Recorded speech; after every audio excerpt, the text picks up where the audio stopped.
আত্মপ্রকাশের ১ বছরও হয়নি, প্রথম নির্বাচনেই ৩০টি আসনে লড়ে ৬টি আসনে বিজয়ী এনসিপি। বেশ কিছু স্থানে পরাজয় নিয়ে রয়েছে প্রশ্ন। অন্যদিকে ভোট গ্রহণের পরদিনই বিভিন্ন স্থানে কর্মী সমর্থকদের ওপর হামলার ঘটনা ঘটেছে, অভিযোগ দলটির নেতাদের। এ বিষয়ে আমরা আরও জানবো।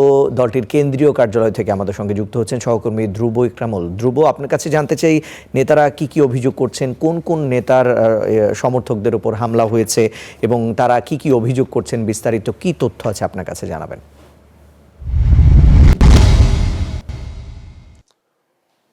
ঋষান, আমি বর্তমানে এনসিপির কেন্দ্রীয় কার্যালয়ে রয়েছি বাংলা মোটরে। আপনি জানেন গতকালকে ফল প্রকাশ হয়েছে এই ত্রয়োদশ জাতীয় সংসদ নির্বাচনে একটি নতুন দল সেই হিসেবে আসলে ৩০টির মধ্যে 6টি আসন পাওয়া সেটা অনেক বড় বিষয়। আমরা দেখেছি তারা বেশ উচ্ছ্বাসিত, কিন্তু দলের যে যাদের অনেকটা কাঙ্ক্ষিত ছিল এর মধ্যে উত্তরাঞ্চলের মুখ্য সংগঠক সার্জিস আলম এবং মুখ্য সমন্বয়ক নাসির উদ্দিন পাটোয়ারি, তারা দুজনের যে পরাজয় সেটি নিয়ে তাদের মধ্যে বেশ আলোচনা রয়েছে দলটির মধ্যে। তো এর মাঝে আমরা দেখলাম যে সার্জিস আলম তিনি কিছুক্ষণ আগে ফেসবুক পোস্টে একটি অভিযোগ করেছেন যে ৩০টি জায়গায় অন্তত তার যারা কর্মী সমর্থক তাদের উপর হামলা হয়েছে। সেই সঙ্গে ৩ ঘন্টা আগে আসিফ মাহমুদ এই দলটির মুখপাত্র তিনিও একই অভিযোগ করেছেন যে বিভিন্ন জায়গায় এনসিপির কর্মী সমর্থকদের উপর হামলা করা হচ্ছে।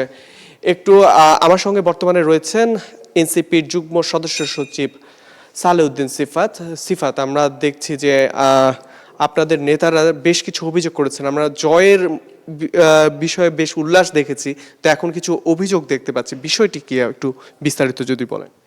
না, জয়ের বিষয়ে তো একটা অবশ্যই আনন্দের জায়গা অবশ্যই আছে। বিশেষত বাংলাদেশে একটা নতুন ধারার একটা দল হিসাবে আপরাইজিংয়ের পরপরই যে দলটা গঠিত হয়েছে এবং 1 বছরের মাথায় একটা ইলেকশনে 6টা সিট সিকিওর করা। সো বেসিক্যালি এটাই প্রুফ করে যে আমরা স্ট্রিট মুভমেন্টটাকে আমরা ইলেকটোরাল যে পলিটিক্স সেখানে আমরা ট্রান্সলেট করতে পেরেছি সাকসেসফুলি অফকোর্স।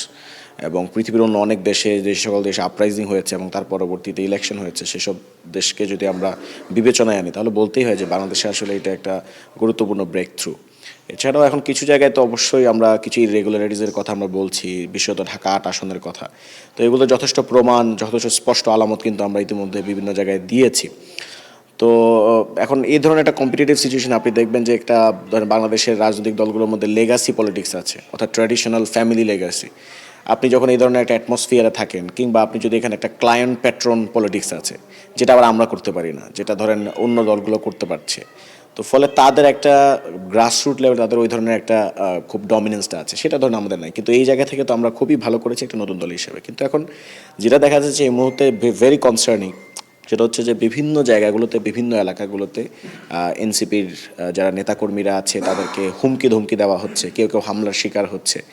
সো এই জিনিসটা আমরা জানি, আমরা আগে থেকে এক্সপেক্ট করছিলাম যে ধরনের কিছু একটা হতে পারে। এবং আমরা জানি যে বাংলাদেশের রাজনৈতিক দলগুলো যে বিরোধী দল, কেন সবসময় কেউ বিরোধী দলের ব্যাপারে কনসার্ন না, তার কারণটা হচ্ছে সবাই জানে যে বিরোধী দল হইলেই তাকে এই ধরনের নির্যাতন নির্মম। ঢাকা 8-এর বিষয়ে কোনো সিদ্ধান্ত হয়েছে কিনা?